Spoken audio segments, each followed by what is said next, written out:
Halo Rek, Assalamualaikum.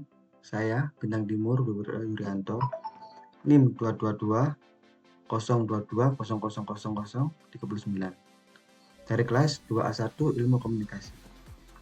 Saya di sini akan membuat tugas UTS dari mata kuliah Sistem Komunikasi Indonesia. Saya mengambil tema bagaimana opinion leader mempengaruhi masyarakat. Opinion leader, apa itu opinion leader? Opinion leader adalah orang yang secara informal dapat mempengaruhi tindakan atau sikap dari orang-orang lain.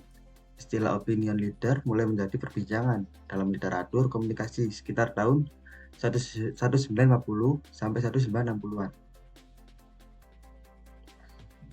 Arti opinion leader yaitu pemuka pendapat seseorang yang dijadikan panutan atau disegani karena memiliki kelebihan dalam suatu kelompok sosial.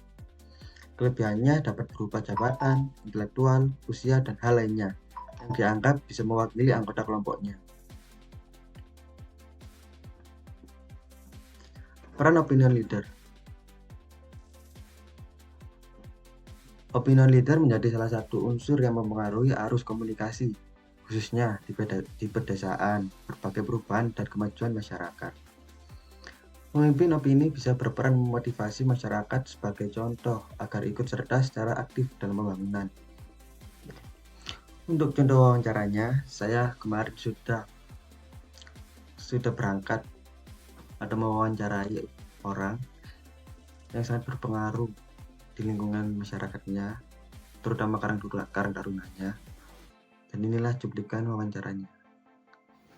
Halo, Assalamualaikum. Saya di sini Bintang Timur dan sebelah saya narasumber saya Eko. Dan di sini saya akan mewawancarai tentang Karang Taruna yang ada di desa ini. Untuk Mas Eko nih, Ya.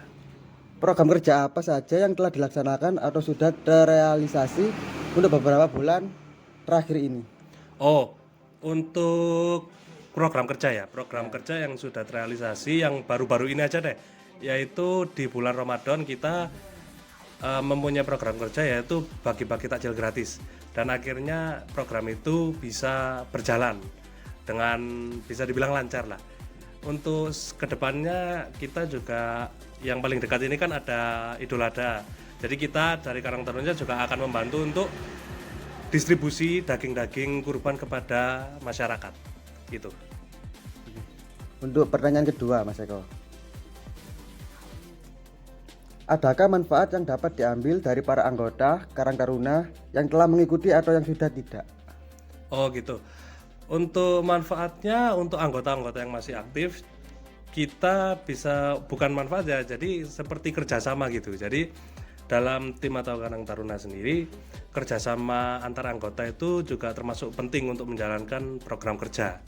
Nah untuk itu sendiri, alhamdulillahnya untuk di sini kerjasama kita juga bisa dibilang bagus, dan juga untuk yang anggota sudah tidak aktif atau bisa dibilang alumni ya, itu bisa datang untuk memberikan bantuan support berupa nasihat waktu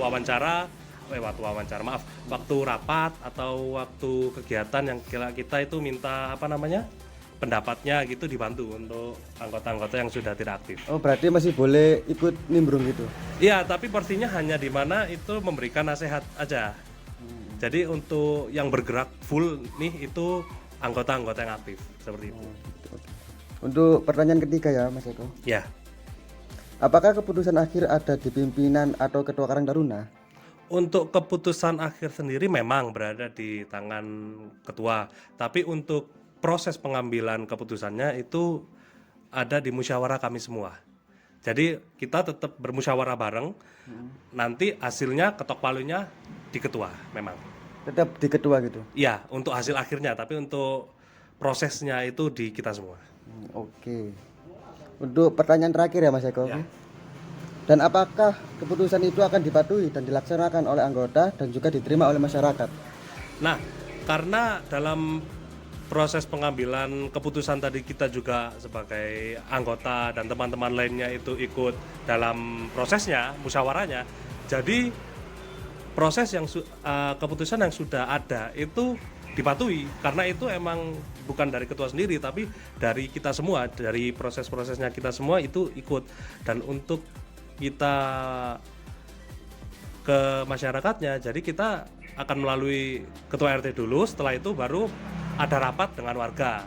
Nah itu biasanya kita mendapatkan masukan lagi, kita mendapatkan tambahan lagi, atau bahkan kalau menurut ketua RT dan juga masyarakat udah bagus, bisa dipatuhi untuk bersama.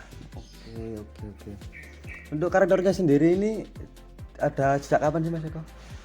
Kalau sejak kapannya saya sudah lupa, soalnya beberapa tahun dulu itu sempat kayak terhenti karena nggak adanya dana dan juga nggak adanya kegiatan, jadi mungkin kayak nonaktif sementara gitu. Tapi semenjak pandemi ini banyak kegiatan, jadi kayak aktif lagi udah. Makasih ya Mas Eko ya atas wawancaranya. Sama-sama.